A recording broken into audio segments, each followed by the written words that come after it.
Okay, and run now.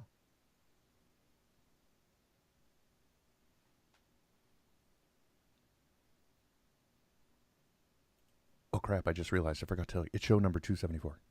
Yeah, I looked at... No, 74, 73? 274.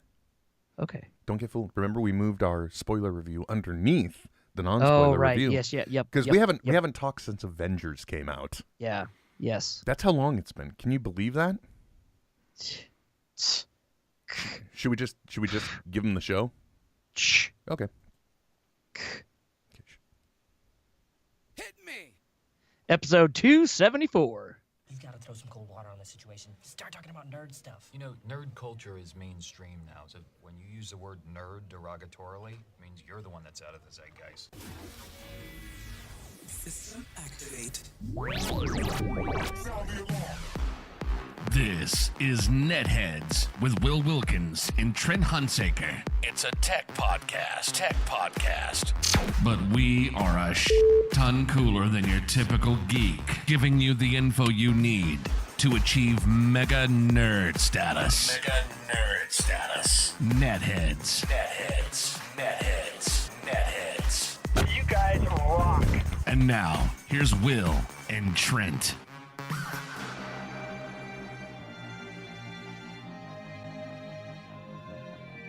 No one listens to the radio. I wasn't even listening. I was listening to podcasts. Podcasts are great. Radio's boring. Holy shitballs, Trent. Yes, sir. I remembered how to do this stuff. Yeah, and it was flawless. Yeah, somewhat. Flawless victory. I'm not going to lie. I don't know where we're streaming, and honestly, I don't care. You can hear us on Smodco Internet Radio. Mm-hmm. It's modcast.com. Oh, look at that. Muscle memory never runs out. Welcome, everybody. You want to take part in the another edition of NetHeads. My name is Will. And I'm Trent. If you want to take part in the program, you can. One of many ways. One of them, Trent, is Twitter. Tell the folks how they do that. So simple. Be like Ash Williams. Be like Roller Dog NC and even Shadow Clone. All you got to do is just go to the hashtag NetHeads, and you can comment, you can weigh in, you can ask us questions, you can try and get us off topic or control the show, all with the hashtag NetHeads on Twitter. Now, wait a second. Was that just a callback because Shadow Clone San used to use the hashtag NetHeads, or is he really on right now? This was from 2 days ago. I was just like scrolling down quickly looking for people who have used the hashtag NetHeads. Because God knows they aren't going to be listening right now. Yeah, they might be. You never know. Well, you know, I've said this before, and I'm going to give this piece of advice again that we never follow because, well, you know, I figured it out. Really, we've been doing this for over 7 years here, and then it was like 2 or 3 years with Radio Askew. So, like, realistically, Trent, we're nearing a decade of doing this together. Really close. Yeah. Creeping up on it. So I firmly believe the fact that people just generally will not want to do things when they do them a lot. It's just the way we are. We don't want to go to work. Yeah. Nobody wants to go to the DMV. Well, and I think it's you know, there's a reason I think that from the beginning of television there have been seasons, right?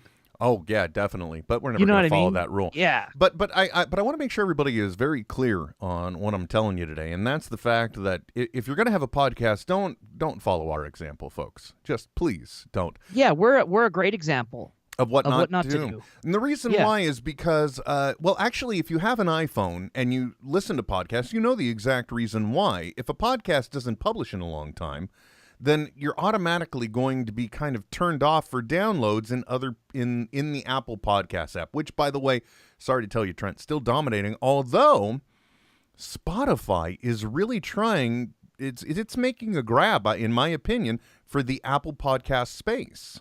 Yeah, it does a good job. For me, I switched over to what's it called? Google Play, their podcast app within the Google Music. Man, is as far as a user experience and especially for a developer experience, it's by far a content provider experience. It's by far the best I've used. But you know, people are going to use what they use, and you know, the market share is iOS devices, so it makes sense. Definitely, and the good news is Spotify is also. It works on any platform. It's mobile. Oh, right. You know what I mean? The mobile versus the the desktop is what I was trying to say. I Desktop don't know. version, yeah. PC However, versus Mac. I don't know, man. Yeah, it's weird though. I feel like when they always look to mobile development first and then desktop development last. There's just I don't know. Because I use Spotify all day long at work. And there are times where I'm just like, you sons of bitches ought to reach through this thing and take a poop inside your API, and then we'll see how well it works. Pissing me off. By Lord and mighty. Let me tell you too. Like Apple has become more insidious. By the way, if you want to also take part in the program, you can via Skype. NetHeads on air.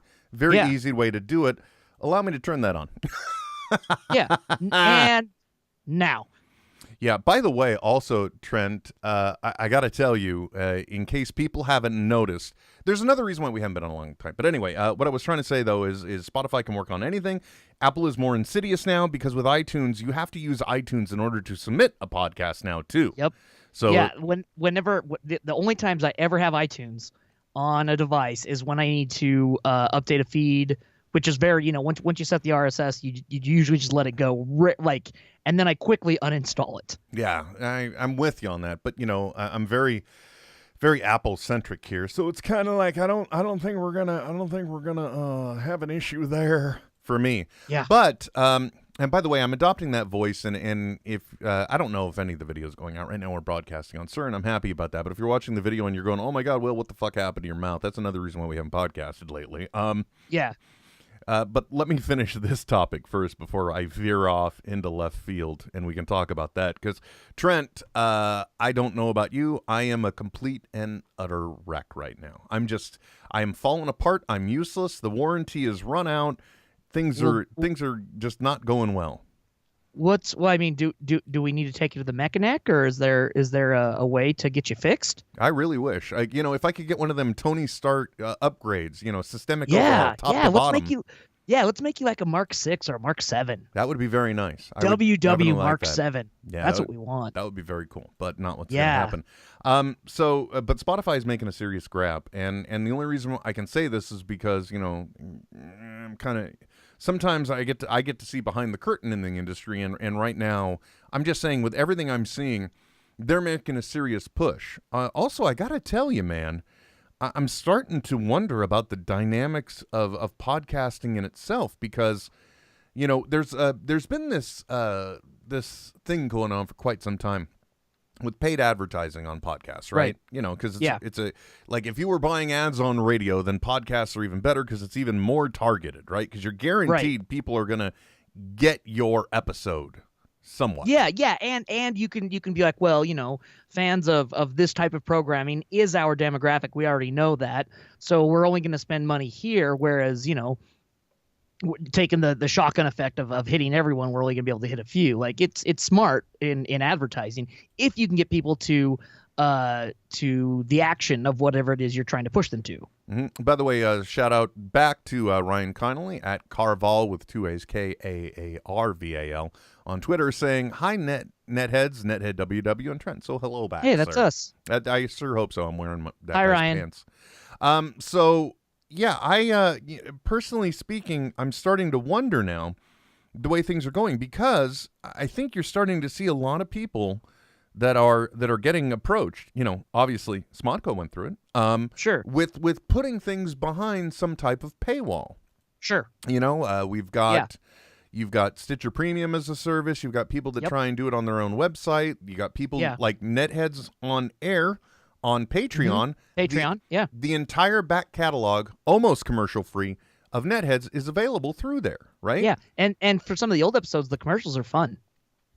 They can be. Like the thing, like when we were playing, Will Sack. What's in Will Sack? Yeah, those were the days, weren't they? Those were the days. Yeah. No. Sorry, I was doing All in the Family. Yes, I didn't know the lyrics. I got that, and I really don't want you to do it again. I won't ever do it again. Thank you. I'm sure there are 101 things you would say the same thing to me about, but yes. I digress. Well, No, you were very quick with that. Yes, sir. I think it was, in tit for tat. Yeah, fair enough. Anyway.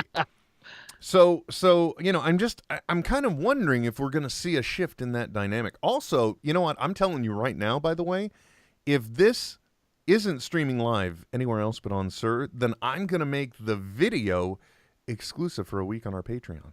That's a good idea. Yeah. You know what I'm saying? Yeah. And then people will see the time when I showed my tits on air. Oh, there we go. You can't get that for free. Nope. Sorry, folks. Well, I mean, just happened. Unless TBalls is in the room, in which case then then just like log into Instagram. I'm sure it'll show up until the morning. It's coming. It's coming. When Trent's like, "Whoa, T-Balls was out of control." What happened? What part of blackout don't you understand? Okay, so let's talk about the elephant in the room real quick. I'm falling apart. 2 months ago, stepped on a piece of glass, Trent. You know, a glass broke. I have a toddler. She's running around, so I rushed in to pick up the toddler, get her out of the way. Yeah, into safety. Yes, at which point then, barefoot dummy, I stepped on a piece of glass. Well, sometime in April, went to the urgent care because, hey, it's not an emergency, but this is urgent. Which is a nice in-between. Makes sense, right? You pay a premium. It sucks. Insurance sucks. Let's not get into that. Right. At which point then I either got a nurse practitioner or something who was more than willing to pick up the scalpel, go in, and get it. A couple weeks later, I realize I'm still having pain. Maybe I didn't take care of it right. Maybe it's growing wrong. Yeah. I go back to the urgent. Oh, we are live on YouTube. Well, never mind then. Everybody on YouTube just saw your breasts, Trent. I'm sorry. Saw my pectoralis. Yes, they did. Major. Damn sexy too. So I went back thinking, well, great. They'll do something. And they're like, sure, yeah, let's go take an x-ray. It's in the exact same spot. It could be, I think they said it could be a plantar wart or something else that's not healing right, which makes sense. It was a wound. It was more exposed. Sure. What have you. Or it could be that there's another thing too is the likelihood something else is there. So they sent me off for an x-ray to look at that. At which point then they came back and the doctor informed me he wouldn't be cutting. And I essentially, even with insurance, paid over $700 to have the doctor tell me exactly what my wife told me to do, which is call a fucking podiatrist. Right. So I'm doing that tomorrow, which is another reason why we're podcasting today. Because if my foot's getting cut into. Now the other thing. So Trent, I don't know if you've noticed in all these years, but I have a slight speech affectation. I haven't noticed. Well, it's more pronounced now, but I have a slight lisp. I've never noticed. And part of the reason is much like Will Ferrell, which, by the way, if I had seen his teeth, I would have just dealt with the pain. Because I'm like, not as bad as Will Ferrell, and he makes a lot more money than I do. The problem is I have overcrowding. So my jaw is technically too small for my mouth. And for the longest time, I had one tooth that was sticking out. Well, that mean little bastard pushed 2 teeth back. I mean, it was an ornery little guy. Sure. I'm not going to lie to you. Yeah, a little tooth that could. Yeah, well, its roots were endangering their roots. Okay. And so I went in, and they're like, okay, well, you got a few options. We can take this tooth out. Now, was there pain going on? Yeah, like discomfort is what I call it. They're pushing out. They're pushing again. Okay. And well, there's a few things happening. I'm having the lisp because 2 teeth are being pushed back, growing straight up instead of slightly out. And because they're doing that, they're not aligned correctly with my upper teeth, so they're also clicking. So if I'm grinding my teeth like for stress, then I'm also impacting the front too.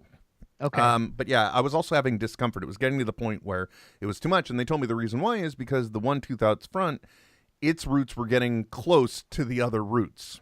Sure. For the other 2 teeth. So one option, you'll take this tooth out, and we'll use braces or Invisalign to try and decrowd. Which, if you look at the gap, there's not even a whole tooth gap.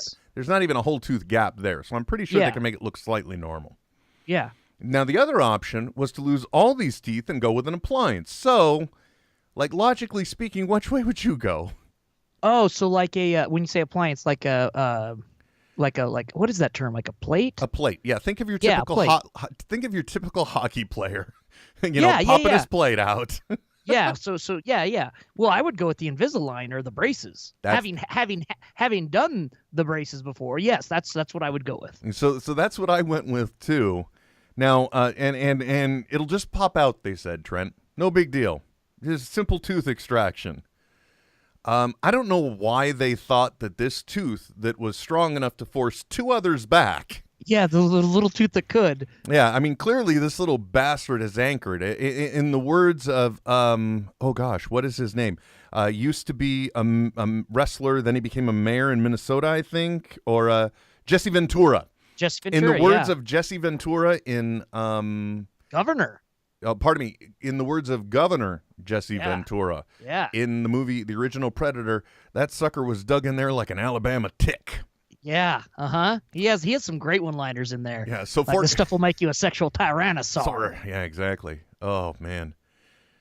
So they ripped it out. Yeah, but it did not go gently into that. Good night. Oh, good 45 minutes in, it became technically oral surgery. Oh, and not to make everybody's genitals collapse within their body. Oh. But have you ever seen a tooth extraction when they literally have to basically kind of wedge around the root in the jawline to loosen it up to make it come out?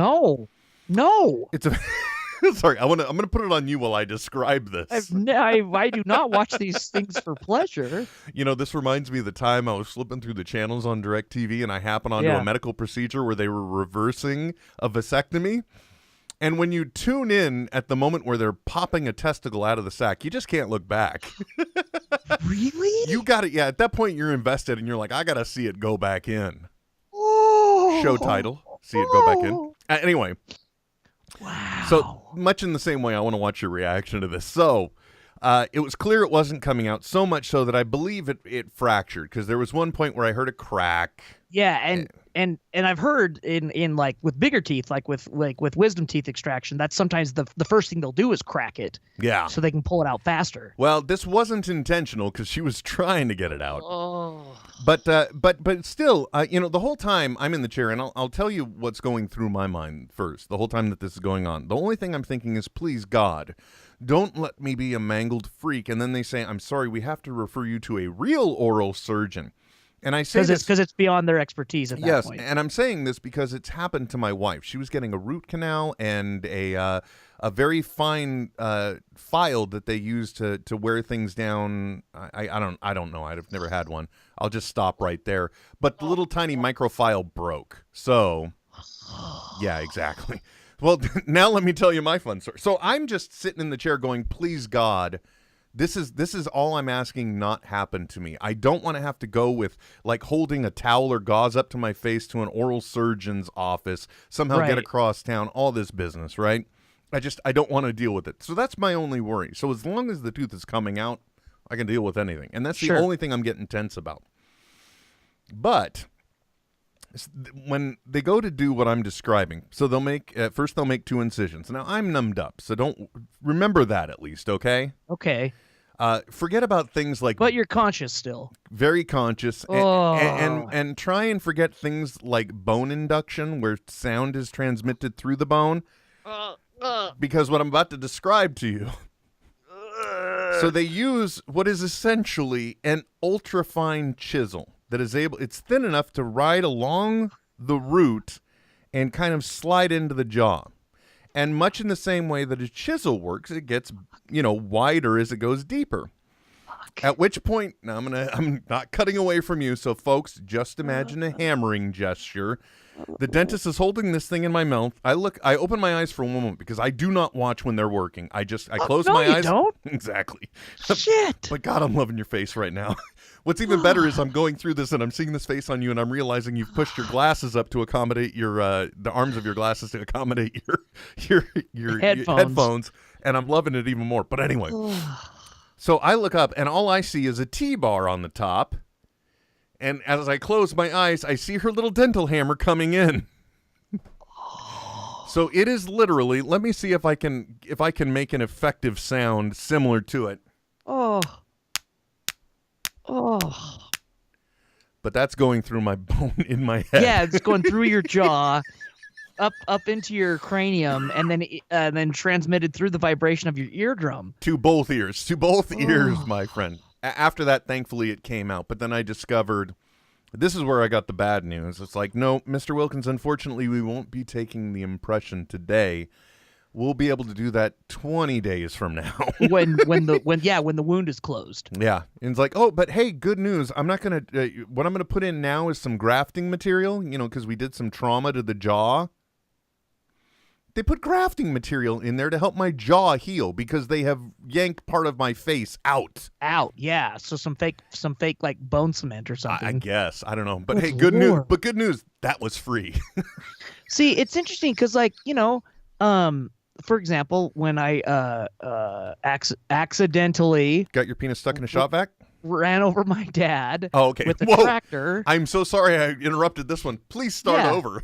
When I was 12, we were hooking up a harrow to one of the tractors, and my foot slipped off the clutch in reverse, and so it backed up over top of his ankle. When he had that surgery, he doesn't do well with anesthesia, so he did a spinal block, and then they put up like the curtain so that you can't see him working on it. You can hear it, but you can't. They need to have like a little curtain for your eyes, right? Or just a blindfold, maybe. Well, realistically Jesus. speaking, I think what they just need are some of those visors that you put on, and they're just showing you something else, anything else. They're playing a movie for you or something. And that way they can and then they can just push the speaker aside and say, okay, Mr. Wilkins, we're going to start hammering the shit out of your face now. Yeah. Okay, I'm going to go back to watching Men in Black, too. Thank you. Yeah. Like I'm thinking the TNG episode where they just have to drop the ball in the funnel and it's actually taking over their brains. Oh, yeah, that would be wonderful. Yeah, do that instead. That would be fine. Will, part of my reaction and aversion to what's going on, or to at least what you have said, was let's see, I went to the dentist in 2000. Would have been 2002 when I had my wisdom teeth removed. Okay. And then I went again in 2011. You sound like how I used to be. And I don't blame you, because when you don't go to the dentist, you don't find out shit like you've got one tooth that's going to be attacking the other, and we're going to have to take that out. I mean, both times I had zero cavities. I have no feelings in my head, and they usually just the last two times, and the past, what is that, 15 years, they've said, just, you should probably go to the dentist more often and brush more. Yeah, definitely. That's what they tell everybody all the time anyway. Yeah, so they can keep their job security up. I guess. Well, my favorite thing about it is, they got a rush and they got an approval on the whole process. And the good news is that in order to alleviate my pain and then not look like a freak, I now have to come up with like $3,300 over the course of a year. Well, that's not bad. That's not bad. My insurance was willing to pay $895. I would have thought if it was causing pain, though, that they would pay more because it was pain alleviation. But no. Because because they see the word Invisalign. Yeah, trying to understand the metrics for how and what insurance pays is a dark art, my friend. That unless you've been indoctrinated, there's no way you'll be able to break into that.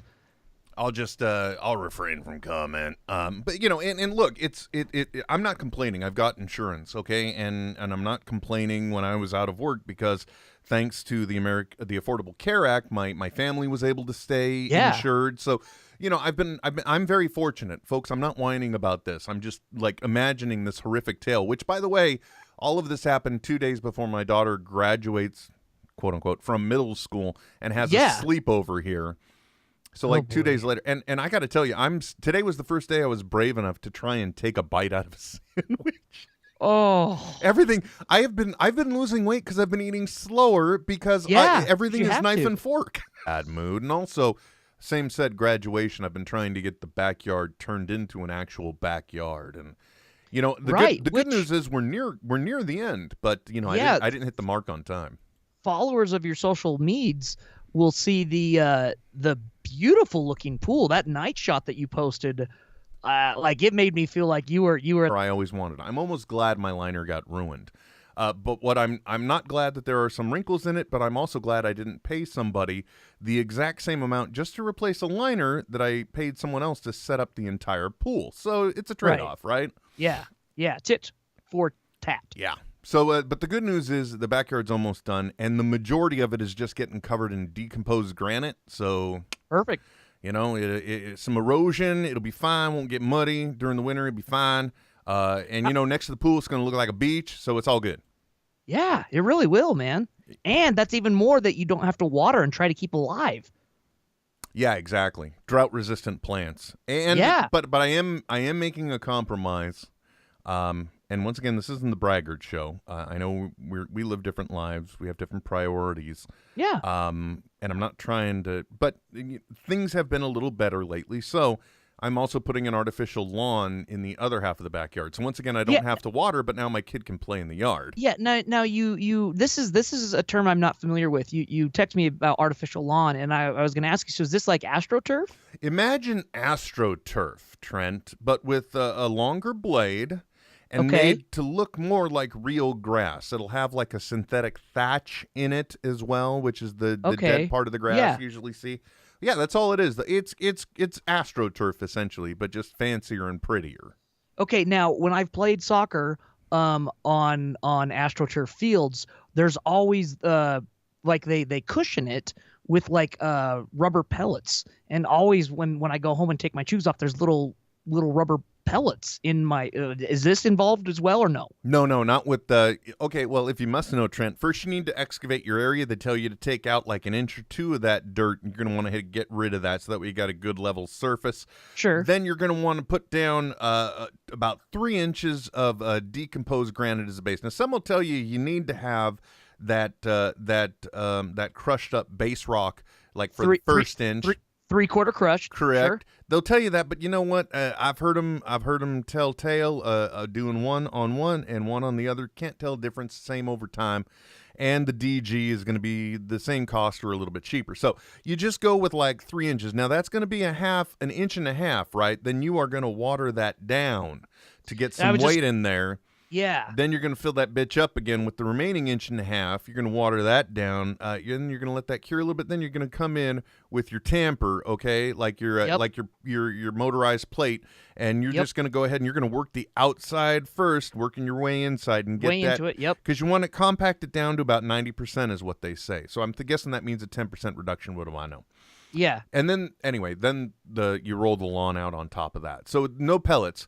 But what holds the lawn down, and this is probably where the pellets come from because it's more than just cushion that way, you actually put sand, a certain amount per square foot, on the surface. That actually does two things. It weighs the lawn down. Now, mind you, this stuff is tacked in with like spikes, so those are all around anyway. It's not going anywhere. But the sand still helps to add that additional weight to hold it down so there's no lift with the wind, as well as help your bristles pop up. So that's what it is. Yeah, and it'll also help with water shedding as well. Definitely, I would hope so. Yeah, which is where it's the same thing when you're building like a retaining wall or something like that. You just don't put dirt right up against your retaining wall. You've got to slowly slope, right, with 3/4 crush or a pea gravel, whatever you're using, because water will always seep down, and that's why if you do just dirt, you'll see a lot of retaining walls get pushed over or start moving forward because of that. I'm sure it's the same idea here. Yeah, same exact thing, and that's true, folks. You want to have that bed of your 3/4 crush, and you even want that under the bottom of your base rock, folks. But then the other thing you got to remember too is you got to have a big enough shoe on that wall, all right? Because you got to remember there has got to be a surface that is sticking out under the surface that you're applying on. Now, technically, your wall is going to rest off the front of it. Now, it's going to be something more like this. This is going to be a majority of your area back for your foot and a little bit up front. And what that's going to help anchor that sumbitch down for you, because that's what it's going to do. It's going to use the very weight that you're putting up against it to help hold it down. So you want to have that base, and you also want to have your retaining wall severely anchored to. We're talking about things we shouldn't be talking about here. You know that, dude. It's just such a nice concept though of like sustainable yarding without having to worry about like water or mowing or killing it. Like, it's such a cool concept to me. I know a couple of years ago when the big drought hit California, there were companies that were going around painting essentially your dead grass green. Yeah, there were companies doing that, and actually the smarter ones were the companies that started up in Southern California, and what they would do is they would work with the incentive programs to give you a free drought-resistant new yard, because they would go and say, okay, So here's what they would take a look at what you wanted, or talk about the things you wanted.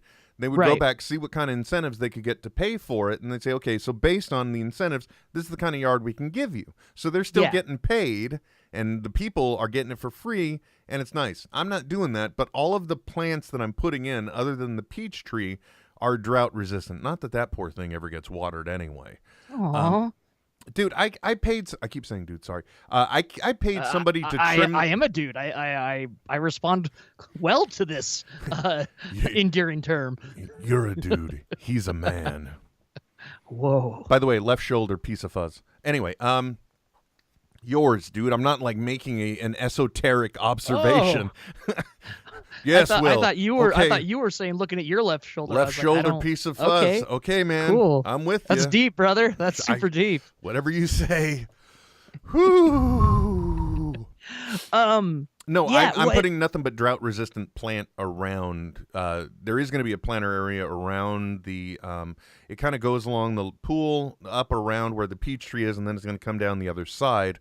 But other than that, everywhere that isn't covered or that would be used as a past is going to be decomposed granite. The only difference might be in the area right around where the drain is. I might do pea gravel because base rock would be sucked too much to walk on. Right. Yeah. It's just yard, like lawns in general are such an interesting concept, and it all goes back to the noble era of Europe, where you finally had people with enough wealth that they could own land and not have to use it for agriculture, right? And so they made these elaborate gardens, and that's why it's still called a garden in many places in the UK, right? Of having space that is just for show, because you're that rich, you don't even have to grow potatoes there, right? You can just have grass, just like manicured grass, right? And so it's this idea that we've held on to. And it's great. There really is nothing better than just like sitting in the shade of a tree in the grass on a summer day. But at the same time, like, man, grass never grows to the height that it's supposed to, right? For it to regerminate. And so we're always cutting it down, and then it has to have even more water than it actually should.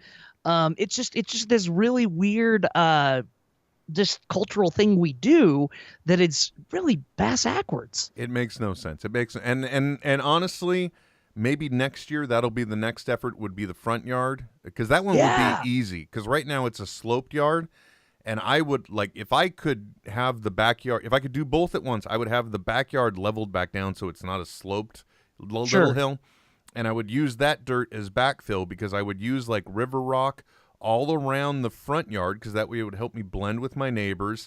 And then that would kind of be river rock that also goes up as we level out a much smaller footprint lawn for the front yard. Right. So we make it level. It's not accessible for everyone to just walk up on the lawn. You can add steps over here, and it's less shit to water. Because it makes no sense why we do this, It's true, man. And you look a great example. And they've, for out of obvious reasons, been on it much longer than us. Us being, the rest of the United States, being the Phoenix Valley. You go into some places, yes, you're going to find your traditional lawns, but there are whole communities where they are just drought resistant landscaping, and it's just crushed rock or sand or whatever in the backyard. There's no grass, and it's kind of nice. Yeah, exactly. Just some nice decorative rocks, maybe a swallow or two. Hope everybody likes to know I got a phone call just now. Got to think about the future, man. You just can't have sound sources that, because, with Apple, it's all integrated. You know this, Trent, right? If you haven't... Well, no, but I've heard tell from everyone else in my office, as I am the only PC user. Everything is in. I could be sitting at my desk and I could get a text message on my computer. I can get phone calls on my computer because they're all on the same network. I have the matching phone. I have a watch. It's everywhere. But you know what? There is a certain point where it just becomes a gigantic, phenomenal pain in the ass. Right? Because now everyone expects you to respond right away. Or, like this, you don't really want to, you don't think about the computer having to be a problem. But now I got two computers that are trying to ring because they're on the... Anyway. Yeah. Yeah. Hey, Ryan Connolly asked, did I beat my peach tree this year? No, I got it trimmed, and the guy I hired subcontracted, so he sent somebody out who kept the healthy part of the tree, but that meant he actually kept the back 2 branches that are growing too high. So I don't know what the peach tree is going to get next year because it's just going to be fresh growth, basically. You're right. Yeah. He also wants to know what we would suggest for noise-canceling headphones. I have never used noise-canceling headphones. At work, I always have over-the-ear open back, but I don't tell anyone that they're open-backed headphones. So that way I can hear what's going on around me, but I can also ignore what's going on around me. Dude, 90% of the time, to. if I'm wearing headphones in my office, I'm literally listening to nothing. Yeah. Oh, yeah. And I work at home. So I don't know on that one. I don't know what to tell you. Yeah, I don't know what to tell you either because, like, for example, my only experience with them really is the Parrot headphones that I have, and I have the Parrot 2.0s, I think. I don't even know who makes them because they were a gift. But they work great, and I can control it on my phone, the amount you want to reduce or let through for noise. Oh, nice.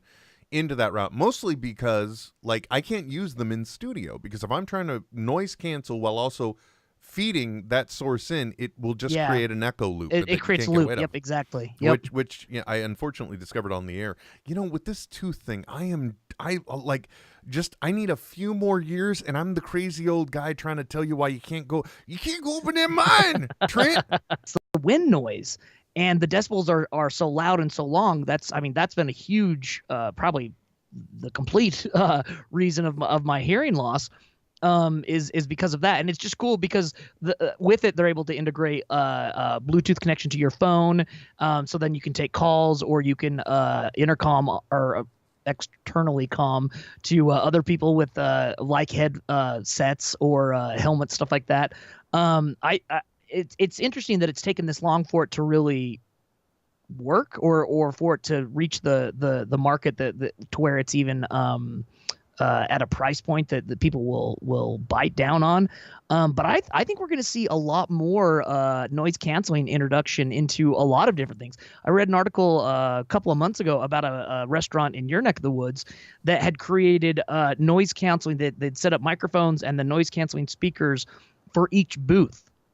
So wherever you were at sitting, you're in the cone of silence? Exactly. So you could only hear what was being said in between, and until like a server walked into that area, could you hear what was being said? I'm sure it's kind of an eerie sound, like feeling, to be able to see noise around you and not hear it. It's funny. It's funny you mention that because I recently read an article, and this is something I've experienced because I experience it when I go into rooms that are really well. Not soundproofed, but sound prepared. So and what it is, we're used to sound having a life, okay? And I don't know if you guys realize it, but it's true. Sound lives because it gets created and then it hits surfaces and it hits other surfaces. So it has a life beyond just what is immediately heard. But if you go into like one of these rooms, and Microsoft apparently has the most intense one in existence, and you will walk in and you get completely disoriented because it is a completely noiseless environment except for what you generate, which I can only imagine that would actually be a new kind of hell, because imagine the only thing you hear. I mean, think about how much you don't hear your bones creak or your heartbeat or anything else because there are other distractions around you. Sure, yeah. But yeah, you walk into one of these rooms and it's the same thing. It's a very disconcerting feeling because you're expecting something to happen and it's not there. Your mind notices that that's not there. So I would imagine that, but in the world of noise canceling in the way that we use it for headphones and everything, I actually find the opposite is the case. Like if I were to use these Parrots on my commute when I was going into San Francisco, I was actually able to hear conversations a lot better. If, like, let's say what I was listening to was quiet, I would hear people around me a lot more because the other noise isn't present and they're hearing it and compensating for it in their speech.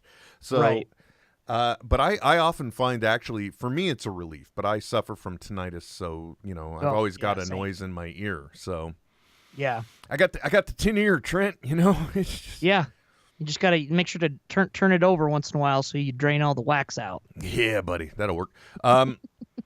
But even like the tinnitus, I know there are people that have been working on either programs or apps or the like that would slowly help you work away from it by introducing certain sub-hearing sounds, things we can't really notice or hear. Yeah, the inverse of what you're hearing all the time. Yeah, well, I know you could do that with a hearing aid, but yeah, they're trying to do that with music, and I haven't followed up on it because I always, technology is always fits in spurts with me in what holds my attention. It's like, right now I am in the zeitgeist of the smart home craze. Like I've even got a smart home. The Rockio 3, or Rachio, I don't know what the hell. They come up with these fucking names. We don't know what they are. You know what I mean? Okay. Yeah. Start naming shit simple again. All right. Yeah. Yeah. Like a Zenith television. Well, Zenith, I could see some misinterpretation there too. Okay, fair enough. But anyway, I got this smart meter that I got to put in that would control the valves for watering the lawn. And and it's a smart one, so it works with the weather and information service to know how much it should be watering. Or you can add a sensor, I'm sure, and I'm sure Ryan actually has input because I don't know if you know, I think he might be a smart home specialist now. Yeah. Well, and just be aware that a lot of devices that aren't computers that do have access to the internet are more susceptible to attack or compromise than you would think. As I know someone who was able to access the sprinkling system of a university once. Yeah. Well, and that's the thing too. Don't buy any smart home tech that doesn't automatically update itself, okay? Because when the poodle exploit hits or anything like that, because I don't know if you guys remember, there was a massive denial of service attack years ago, and the reason why it worked was because they tapped into a network of smart devices and just turned them into essentially domain war dialers, just attacking over and over. So that kind of brings, and by the way, the most terrifying thing for me when people talk about this, when they're talking about the risk, there's now officially a term, IoT, Internet of Things. You guys are generalizing that way the frick too much. That is just a dangerous level of familiarization. Right, yeah. Wow, okay, thank God we got off of the lawns and we did get into some techie stuff there. Yeah. Well, because, you start to worry and like, what have we been talking about? Oh, yeah, he is a smart home expert. Thank you very much. Yeah, Best there Buy. you go. Then why there you go. If somebody at Best Buy asks us what noise-canceling headphones are Well, the best, but I feel like they're trolling us. I got to admit. He did say, though, that he suggests the Sony 1000X. And for on-the-ear headphones, bang for your buck, I'd have to say Sony makes probably one of the best. For on the ears, a lot of times Did they just like send you money for advertising? What the hell just happened? I'm just saying, he wasn't trolling. He was also saying, this is what I've found that I enjoy. A lot of times, like if I'm working in the lawn, or using the weed eater and stuff, I don't necessarily like over the ear. While it would be better for ear protection, as you can see right now, man, over the ear is great for hearing. But if you wear glasses, it's the worst because it just pushes. It pushes so fucking hard, right? On your temples and those pressure points in your head, and then you get a migraine. Jesus, dude. There's another side too, and that's that. The amount of perspiration is like literally you've got to pop open. Yes. I have the same parrots I was referring to. I had to stop using them because I sweat so much they needed to dry out before they could effectively conduct sound again. Well, by the way, also the few remaining Google Glass I had, I believe I killed them because I sweat through them, Trent. Well, that's the same thing. Like whenever I buy a pair of headphones, I make sure that it's a fabric coated and not vinyl coated, because then there is nothing getting out with that vinyl, and that sweat just pools inside the earphones, and it will. I love the way you went from such a joyful yet malicious little smile to a instantly. Well, it is summertime, Will, and I do work in an office, an open office in a cubicle, and I am in the minority of employees that likes a cool setting in life. So I brought in a desk fan the other day. I'm just waiting until I get moved now into the basement because it's so loud. Oh wow! So they don't. Are they trying to save money, or is it just that they're just not into a cold? They're less heat. You're less heat tolerant than them. Yes, I always tell them, folks, put on a jacket. I can only take so much off before HR gets involved. Probably not the best thing to bring up at your workplace, but I completely understand. I get and again, not complaining because I work from home, but Right. My office is literally in one of the two. My daughter, unfortunately, Emily's room is the hottest, but the second hottest room in the house is this one because I've got things in it. I'm a living person that's expelling air all the time, and outside southern-facing wall with a nice big window. So Yep. it is a constant struggle to find the correct balance as well. Sometimes, though, what I also discover is that I'm a little more comfortable in here, and then I walk into the house and I start freezing. Oh, white people problems. I'm not saying that to annoy anyone, but it's just like it's funny how you try and find balance, and sometimes it's really hard to get. Speaking of balance, Trent, did you go see the Avengers any more times since we last talked? I haven't, and now I would have to pay for it if I did because Movie Pass has recently updated its terms, and you can only see a movie once per Movie Pass. Gotcha. Well, I know that was going to be a problem as well when they launched Avengers. What else has happened since then? Since then, we had Avengers. We've had Deadpool. Yes, Deadpool 2. Which I just actually saw over this past weekend. Yeah. But there was Thoughts?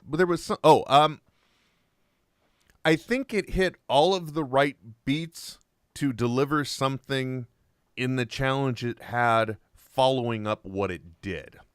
Okay. So it did enough to make itself familiar. It might have done enough to improve on it somewhat, but for me, there were certain things that happened as scripted that I sort of anticipated, and that kind of annoys me. And it happened to happen during a middle section that only exists really to set us up for the third act, but also to release the big surprise spoiler, right? Which I won't mention. And, did we really need, however, I don't know how long it was, but it felt like maybe a 20-minute segment. So, all I'm saying is that probably could have been trimmed. Those are my only real problems. Other than that, I liked everything that they did with it. Does it suffer from what I call the Ace Ventura 2 or Anchorman 2 syndrome, being that it came out and was such a big hit and people were so familiar with it, and you became so familiar with the delivery, the style, the formula for jokes that you're already anticipating it, and there's nothing really that like catches you off as super funny. No, not really. That's good, because that was my biggest concern going into it. Like there was a gag that they had a new take on in this movie, and I gotta admit, for whatever reason, that's one thing I didn't see coming. It should have been right there in front of me. You know what I'm saying? Good. Yeah. But it's enjoyable. If you haven't seen it, I think you'll enjoy it. Now, did something else come out? Oh, yeah, Solo came out, and it did okay, and it was reviewed pretty well, but it didn't do what they were anticipating in the box office, which brings up the next question, Will. Have we reached peak spin-off, sequel, etc.? No. I don't think we have. And the reason why I say that is because, one, look what Avengers did. Two, I believe Deadpool performed how they wanted. Okay. So no, I don't think we live in a world where the sequelization or the continuation or something or other has been oversaturated. I think this was a timing thing. I agree. I don't know. I don't know what they were up against in December, where they decided to make Solo an early year event like they did, or a summer movie. Yeah, and it's very interesting to me because the next one isn't going to even come out until like fall 2019, the next Star Wars edition, right? Yeah. Why didn't they stick with their December thing, man? Exactly. It's very weird to me, especially where this film was a different director was brought in. It filmed like, at least behind the scenes and in the rags and everything, it sounded like there was a push to get this thing finished. And then they release it, a few weeks after Avengers. I don't know. It didn't seem like the right time to release, at least to me. I'm not sure. I always release way before I'm supposed to anyway. So who knows, right? Like, Damn you! The joke was mine, and you ran with it and ripped it right from my cold dead hand. Let's be honest. I'm lucky to release if I can, folks. It's not like they weren't. And then that's the other thing too. It's not like they weren't invested in it, because apparently there were special fan events on the quote unquote, before the day release. Why don't we call this opening day now?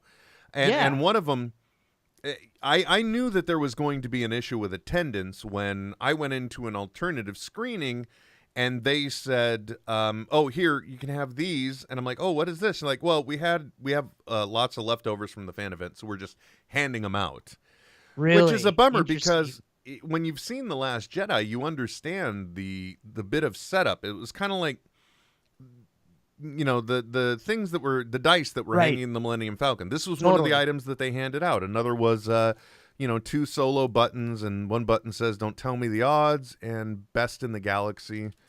But they really, in The Last Jedi, they really kind of set this up as an obscure thing that I never even noticed in the original Star Wars. Oh, yeah. Yeah, in original Star Wars, I didn't see it all. I definitely noticed in The Last Jedi. Yeah, and, well, because they forced it down your throat. So they were really doing something to connect that experience as well. Again, don't know why they waited till December. The other reason why I knew they were going to be in trouble is, well, actually, I once again... I went to the 3D showing because, as I told you before, no one goes to them. And I kid you not, up until the last 2 minutes, I was the only person in the theater. And then Really? Then I think the total peaked at about 12. That's insane. Which is considerably lower than the not sold out theater for Avengers Infinity War. So right. Yeah. Now, which is a month out at that point. But, the main thing about that I have to say that I think that they effectively did, they told a good story in Solo, and they hit some of the beats that I was really expecting. Like, the one thing we've heard since Star Wars is that the Millennium Falcon did the Kessel Run in under 12 parsecs. Right. And later on, as part of the quote unquote canon, Lucas, or somebody else came up with the idea that the reason why the Millennium Falcon is special was because her nav computer could pull that off. There was something unique about it, and that's something they delivered on in this movie. Everyone always wonders, why is Chewie consider that he's got a life debt with Han? And, when did these two meet? And they give us that. You know what I mean? Nice. And when did he, learn that he's going to have to be a scoundrel to get by? They hit that beat. So, I don't understand why it's not performing. I don't know. Yeah. Ryan Connolly also chimes in and says that he's also excited. Speaking of releases, Kingdom Hearts 3 is coming out. I don't know if, and he's right. Yeah, they announced it in 2016 when they let people pre-order. It's now been slated to come out in 2019. Are you a fan of the Kingdom Hearts? Have you played any of them? I don't even know what the hell you're talking about. So it's the Disneyfication of essentially JRPG, which is Japanese role-playing game. I mean, the genre itself is enormous. Hundreds of games in this realm come out a year. This one's unique because it does tie into a lot of Disney properties. And Kingdom Hearts 3, I believe the last one came out, Kingdom Hearts 2. Okay, I know what this is. Okay, now I know what you're talking about. Yeah. That's the slightly darker vision adventure through the Disneyfied, a Disneyfied universe kind of thing. Yeah, totally. And this one's unique because they're now pulling in Pixar game properties to be in it. E3 is going on right now. They released a trailer, I believe it was today I watched. Pretty cool, where they, and again, I haven't seen Frozen, but they work in the Frozen characters into it. They run up on Ethel. I don't know what the main character's name is in Frozen. I think it starts with an E. Well, there's Anna and Elsa. Elsa, thank you.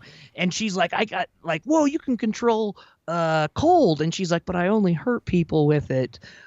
Which, it seems like a pretty cool concept. Wow, that, true to the movie, but damn, dark when you put it that way. Yeah, oh, totally. Yeah, totally. Like, well, and that's the thing. The game has always been kind of dark.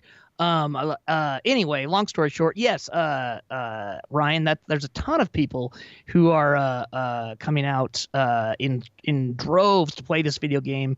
There was also, if you haven't played it, Ryan, if you've got a D device, like a DS device for Nintendo, they released a specific version of the game that's only playable on a 3DS or a 2DS.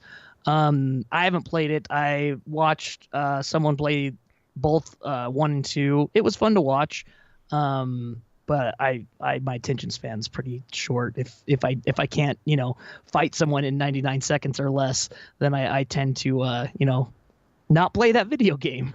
Understandable. Hey, which is why Street Fighter is so great. I'm looking at the Twitter feed, Trent. I'm not kidding. I'm starting to think the listeners know how to do the show better than we do because reading a message from RollerDog NC right now, we should tell people there's a big sale at thinkgeek.com. Well, you don't want to say thinkgeek.com, and the reason why is because right. You can get Star Wars themed ice cube molds on sale for up to 80% off. Use the banner at netheadsonair.com for Think Geek in order to take advantage of these amazing sales that you can get right now. I have some long distance show producer RollerDog NC. I'm not paying him, okay? I don't even pay you. I'm not going to pay him. Ain't nobody getting paid up in this bitch. He's killing it. Very. Well, I'm glad somebody is, because you want it to be somehow entertaining, even if it's for an audience of one. Which usually, guaranteed, it's almost always for an audience of two, because there's you and I. Yeah, you and I both, right, yeah. By the way, I'm not, and I'm not, God damn it, I want to say something, because I think it's funny to think about, but I don't want to wind up on the Secret Service list. Okay, so I probably one not to put out there then, I'm guessing. Okay, never mind then. Never mind. Does it involve bombing things or No, nothing like that. Never mind. Forget I said anything. Now that the automatic systems that crawl through the internet have already taken note of this and I've been flagged, never mind. No, it's just look, it's just that, I think about the movie The Interview, and then I think about what's going on in the world right now. Oh. And right, then if you just imagine that, like, what happens in that movie kind of happened either way, it's like, it's just like, I don't know. We're just in unimaginable times. So I guess I'm just going nuts in my head is what the problem is. But we should move on. Forget I said anything. The good news is we're not live and nobody heard or saw this. So don't worry about it at all. Yeah. I mean, except for where we are live. Oh, I know. So I'm taking from the conversation you didn't actually see Solo. I haven't yet. It is on my. I will see it before it's out of theaters. Same with Deadpool too. Obviously, I just it's. Actually, I was planning to go see it this weekend, but I ended up babysitting my parents' dogs while they were vacationing. Oh, that was nice. So yeah, it's nice to have dogs around the house. And then it's kind of like it's kind of like it's almost like a little dog vacation for them as well, because it's like for with the dog memory, it's probably a new place almost every day for them. Yeah, for sure. Yeah. I could get that. I got to say, unfortunately, since we lost Jack, that part's the unfortunate part. But Lily has been she's enjoyed having a free reign of the house. She's got such a better personality now. Yep. And yeah, no, I totally understand. Like, with the loss of Sherman, the bond that Michael Cera and I have has grown much stronger because there's less competition. Yeah, exactly. And that's kind of the same thing. But, I got to say, if you haven't listened to it, Joe Rogan's podcast with Kevin Smith, they get into dogs. And that's just if you haven't, I don't know how you could possibly see this and not have done that. Right. But yeah. If you haven't, I deeply encourage you to check it out. Yes, agreed. Yeah, just because, wow. And by the way, I don't know if you got to see it. I did get to see Kevin Smith's Showtime special as well. Oh, no, I haven't seen it Silent but Deadly. Yeah. And I guess the thing that I can say about I love how it all interconnected and came together, because basically he takes a lot of stories and different elements and he finds a way to weave them into a common tapestry or story that kind of takes us from beginning to end. Oh, yeah. What a shock. A guy that writes movies is able to tell a story. Thanks for that hot is take, a fantastic Will. storyteller, right. Fuck. I don't know why you talk to me. Anyway. But it was incredibly fun and enjoyable, and it was also nice because when you've heard some of his live shows or his Q&A shows, you see how these tiny bits can be like pre-worked and screened and tested, and then you see what works together, and it's interesting to catch that evolution. Totally. So, which is another reason why, other than, the heart attack, don't take anything for granted. If you haven't had a chance to see a live Kevin Smith Q&A, I'd encourage you to definitely do it if it's coming to an area near you. Absolutely. And on top of that, Will, right now, Jay Muse is on his Florida tour right now. His amusing stories on the 15th of this week, he's going to be in West Palm Beach, Florida. And then on Sunday in Orlando, he's going to be performing as well. And then Monday in Tampa, you can find tickets to that, as well as an unsold out Friday Hollywood Babylon. As of right now, it's unsold out. Smodcast.com/events for a show near you. What the hell? It's like somebody, did you hear somebody drop an ad around here? I know. Wasn't that like that? You didn't even know that was coming. I didn't even know what the hell happened there. That was amazing, man. I got to tell you, it's just wow. So wow. Yeah. Man.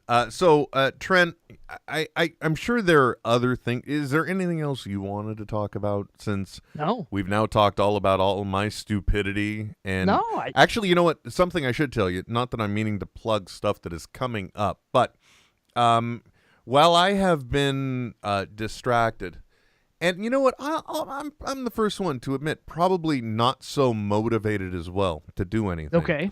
Okay. While those two factors have gone on, I've started to try and build up some things that don't have to be like as time present to do. Like, I don't know if you know this, but sometimes guest host and interviewee on NetHeads, Josh Stifter. Yeah. Cartoonist, animator, now movie maker. I don't know if you know this. Robert Rodriguez has a show on the Go 90 network right now that's called Rebel Without a Crew. And I believe I think the whole first season is now aired. I'm still got 2 to go. Josh was chosen for that show. And what it does is Robert Rodriguez takes 5 filmmakers, 5 up-and-coming filmmakers or hungry filmmakers. I don't know how the hell he chose them, which is part of the reason why I want to talk to Josh. He starves them. No, he doesn't puts do them that. in a room and doesn't feed them for a long time. No, but he gives them the El Mariachi treatment. It's like, you guys have $7,000 to shoot your feature. You know, that's your budget. Go. And so these people get to make their movies, and it was an amazing and compelling watch to see the show. So there's going to be an interview session coming up with him. Another person from my past, somebody I used to work with at Play Incorporated, Odin Abbott. Originally, I saw him start doing this on DIY something Network? shop. DIY shop, DIY something shop. I'm sorry, I'm blanking because I'm in front of a microphone. But it would specialize in like making DIY prop shop. Boy, that was a stretch. But he started making like replicas of things and ways to make your own prop replicas. Like when Pokemon Go was all the craze, he found a way to make a very realistic looking in real life egg incubator that you saw in the game. One of his recent videos was making, the Infinity Gauntlet. Another one was making Cap's arm shields from Avengers 4. So he's now branched off into Odin Makes Stuff or something like that. And he's doing it. And I kid you not, dude. All he's doing is making these prop replicas. Millions of views on YouTube. Millions. Awesome. Yeah, so it's like I just want to talk to him about how that evolution started, because you should get him on. Well, I know partially how it started because he's always been doing this. I first met Odin. I didn't even know I was meeting Odin. I was at a Rocky Horror Picture Show screening Also, can we in just Sacramento. talk about coolest name ever? Oh, Odin Abbott. Yeah, his name's Odin. I know, right? I always thought that too. That's why I've never forgotten him in my life, because it's like, I know an Odin, so there you go. But even back then, I went to a Rocky Horror Picture Show midnight screening in Sacramento, and during it, some guys walk in full Gwar regalia. I mean, oh yes, And then later, when I was working at Play Incorporated, he's the one that made all the really cool stuff. Like there was we had an intergalactic, in our work area, we had an intergalactic bar set. So there was a big bar and all the pipes and twisted stuff. That was Odin's specialty. That's the kind of stuff he did. I think he even helped build an entire Star Trek bridge replica once. So he's had a lot of fun experience. So it's just always been his passion. And but I want to talk to him. So we're gonna hopefully get those together. And a few other interviews as well. And if Trent's available for him, great. If he's not, then they'll just happen. And that way we can start producing. This is one of those goddamn podcasts where they talk about how they're, now we're going to really go at it. And then they're going to go away for, folks. And then another new show for 4 months. What happens? And then before we know it, the internet's been shut down. No, that was it, folks. Yeah, we just didn't. Sorry, we were neutralityed out of importance, is what happened. Because all of the ISPs, now that the net neutrality rules have gone, have decided nobody needs to hear NetHeads, which makes perfect sense. We will selectively just take this out. So those of you within a 2-mile radius listening on AM frequency.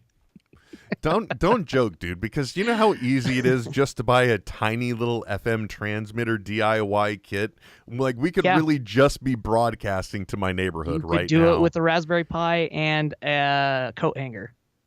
That, really? Yeah. I have an arcade. My only experience with the Raspberry Pi so far is I have an arcade cabinet that's powered by one. Yeah. Oh, yeah. Dude, Raspberry Pi, man. You knew what I mean. Yeah, you can make it. I may or may not have had this conversation today with someone. Are you serious about? I am dead serious. About the realistic setting up of a Raspberry Pi radio broadcast. And then may have involved looking to see if the antenna was still on the roof. Oh, Lord have mercy. I don't even want to know. I think you should just leave it there. Don't say anything else. We'll just leave it at that. Yeah. Yeah. Just. By the way, I've always wondered, at the base of your microphone, is that a blue piece of tape or is it a piece of Velcro? Nope, it's tape. Yep, it's painter's tape. I've got all my cords with taped. So that way you can like that one is blue. So on the board on the other side, it's blue. Yeah. Well, they're numbered. It's got a 1 on it. So then at the other side on the board, I've got a 1, 2, 3. Oh, that makes perfect sense. Yeah. That actually used to be the same thing on this board that used to be Kevin's. So, it was like bus 1, bus 2. So it said like, when I brought it, it still had the piece of, at that, I think it was just masking tape, and it was like K, J, and then 3, 4, PC. And it's like, I remember setting all that up. And now the poor thing just needs a professional cleaning. By the way, to be clean. Roller Dog NC also asked, and I have to ask you about this because I had something recently happen similar. His children have started watching Rick and Morty. Should he be worried, is his question. Oh, I guess it depends on if he's watching it with him or not. The other day, Trent, I was preparing toast for my daughter. And what I had done is sometimes we play with shapes so that way we can make different things. Like for a while, we were able to get her to eat because I was making Toast Man. So I would make a little person and a man and a woman, and she would eat them both. Not to be confused with Dan Slott's creation, Powdered Milk Man.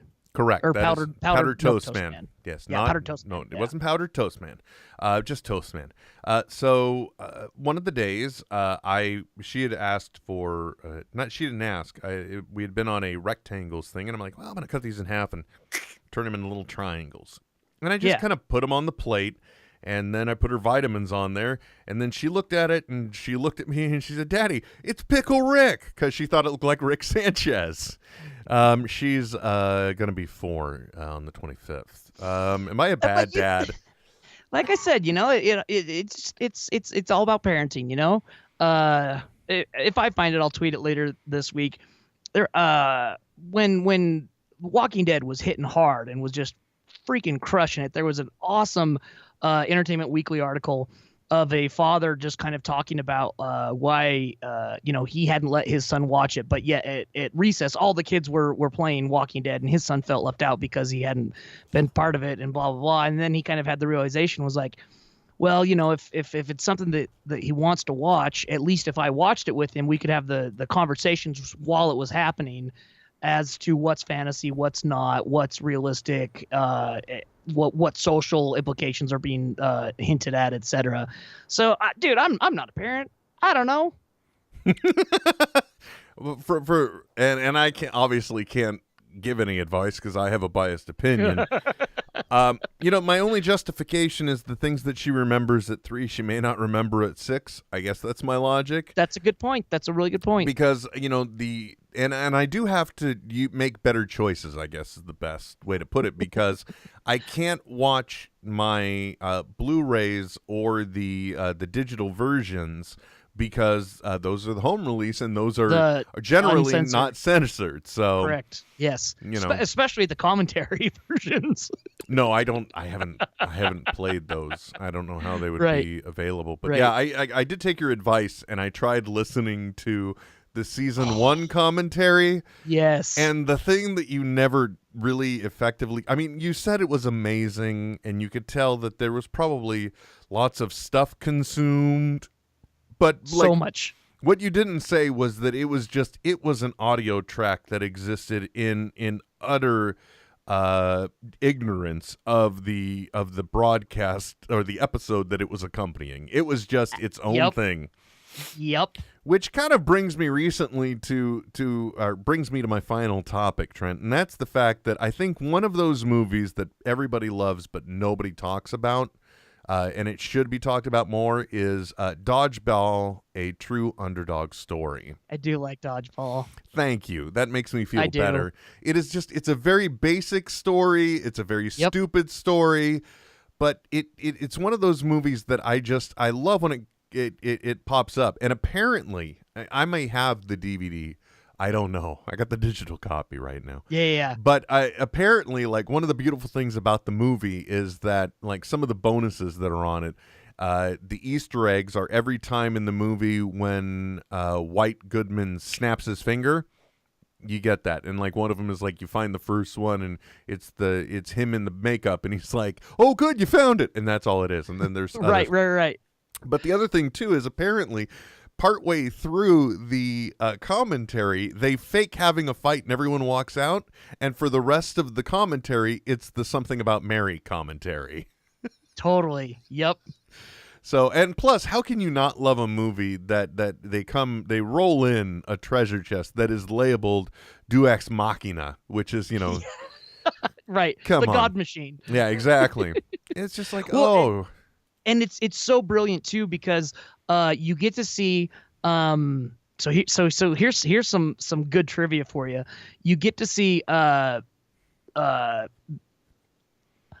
evolution of Ben Stiller's character, which he first debuted in the first screenplay that was written and went feature screenplay by Judd Apatow in the Disney produced Heavyweights. He originally created the character, what was Ben Stiller's character's name? Tony Perkis in Heavyweights, and then it's more or less the exact same character in Dodgeball, no longer under the Disney umbrella, so that's where you get White Goodman from, is directly from the Judd Apatow's first feature film, screenplay at least, Heavyweights. I will definitely have to check that out now. Yeah, it's about a bunch of fat kids that go to camp. Well, how have I not seen this? It sounds like my I don't life. know, dude. It was one of my favorite films as a child. Yeah, well, there's a little generational gap between There us. is. By the way, that really isn't the last topic I wanted to ask about, because I was hoping you could educate me on something, because you at least have to have your finger on this pulse. Trent, I hope so. what is Fortnite and why should I care? The video game? Yes. I'll be honest, I'm not that familiar with it. But it's a big thing. Right. It even got a reference in Silicon Valley. But I feel old because I have no idea what it is. Well, it's once every 2 weeks, Will, is a fortnight. That part I know. That one I knew. Because it's a common term in New Zealand, and I work with some people from New Zealand, and I know they tell me they'll give me another update in a fortnight. So I know what you're talking about there. Okay. Well, I'll tell you what. In the time that we are on next, I will have played it, and I will give you a full review. Yeah, because the only thing I can tell is that there might be a battle royale version that you can play for free, and then there is a pay for play version, and in that, I believe it's combining not a first-person shooter, but a shooting game or an attack game with Minecraft. That's what I understand. Yes. It's a combination sandbox first-person shooter. Yeah, but it's not a first-person shooter because you can. But it is. You're never assuming the role of the shooter. You're shooter, right? Yeah, You're off to the side. Yeah, more of a sandbox RPG, not turn-based. Mm-hmm. Okay, good. I feel a little better that I can say that, and you can say, not really sure, Will. So that makes me feel somewhat better. If I can't play a game, in quotes, in 99 seconds or less, I'm not into it. And this might be one of those ones where, if you do, well, I guess we should, maybe that should be the challenge. Maybe we should both try and play Fortnite before our next show, which, is fine. That gives us 6 months? So At least. Yeah, that's right. That's right, Trent. That's what I'm saying. Yeah. This tooth thing. And by the way, I got to tell you, this was the hardest thing to cope with because, I don't know if you've noticed, Trent, I like to talk. So if there's any one thing that I really rely on, it's my ability to speak. Yeah. Yeah. Right now I got a big gap of air in my bottom the bottom of my mouth, and so that's not helping anything. And then apparently with the Invisalign, that's not going to get any better. So we may slowly become completely unlistenable, and not for the typical reasons you would expect. Well, all I'm going to say is you've at worst, you've got a reverse Anna Paquin, and she ended up with Vampire Bill, okay? IRL. So worse things have happened. Well, I already have my wife. Right. And I'm just saying good things can happen to people with, a gap in their teeth. Well, worst comes to worst, I always have a place to put a toothpick, and the way I look at it, it's also eventually going to be a nice straw caddy. Oh, that's a valid point. Right? Yeah. Anyway, folks, I think we have beat the peach tree long enough. I want to thank you all for tuning in. Thank you for listening, and thank you, Roller Dog NC and Carval for who are also Ryan Connolly. And I should have said their name, their screen names, and then their names separately, and that way it would have sounded like 4 people. Sounds like there were 4 people listening, right? Oh, well. Yeah. Well, I do know for a fact that Cassidy Ward is also listening too. Oh. Just not tweeting along. So. Oh, that little bugger him. Yeah, he's impish. He really is. By the way, I don't know. I caught something on Twitter, and this cracked me up. I don't know if you noticed, but apparently, one of the things that was provided to some of the journalists there, credentialed journalists, were USB fans at the summit in Singapore.